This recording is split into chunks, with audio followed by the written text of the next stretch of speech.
ဘုရားမြတ်စွာဟောကြားတဲ့တရားဓမ္မဟာ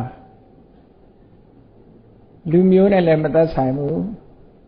ဘာသာတရားလို့ဆိုတဲ့ကိုးကွယ်တာတွေနဲ့လည်းမသက်ဆိုင်ဘူးဘယ်ပုဂ္ဂိုလ်ပဲလိုက်နာဘယ်ပုဂ္ဂိုလ်ပဲကျင့်သုံးဓမ္မဆိုတာဟာအလုံးအတွက်ပဲဖြစ်တယ်ဆိုပါစို့အခုလိုလူသားတွေရဲ့ကျမ်းမာရေးကိုဖက်တလန်းကဆောင်းလျှောက်ပေးနေတဲ့ဆေးရုံဆေးခန်းမှာအသုံးပြုတဲ့ဆေးတွေဟာဘယ်လူမျိုးပဲလာခုကျမ်းမာမှုအတွက်အထောက်အကူဖြစ်တာတွေကြည့်နော်လူမျိုးကွဲပြားသည့်အတွက်ကြောင့်ဒီဆေးဝါးက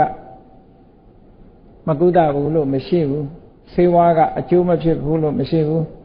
ဘာသာမတူသည့်အတွက်ကြောင့်ဆေးဝါးကအကျိုးမဖြစ်ဘူးလို့မရှိဘူးလူသားအလုံးအတွက်ဒီဆေးဝါးဟာယောဂကိုပျောက်ကင်းစေပြီးတော့ကျန်းမာမှုကိုရရှိစေတာတညီတည်းပဲထို့တူပဲဓမ္မဆိုတဲ့အရာဟာတဘာဝကဖြစ်ပေါ်နေတဲ့အရာဖြစ်သောကြောင့်အဲ့ဒီတဘာဝတရားအတိုင်းလိုက်နာจิตသုံးမယ်ဆိုလို့ရှိရင်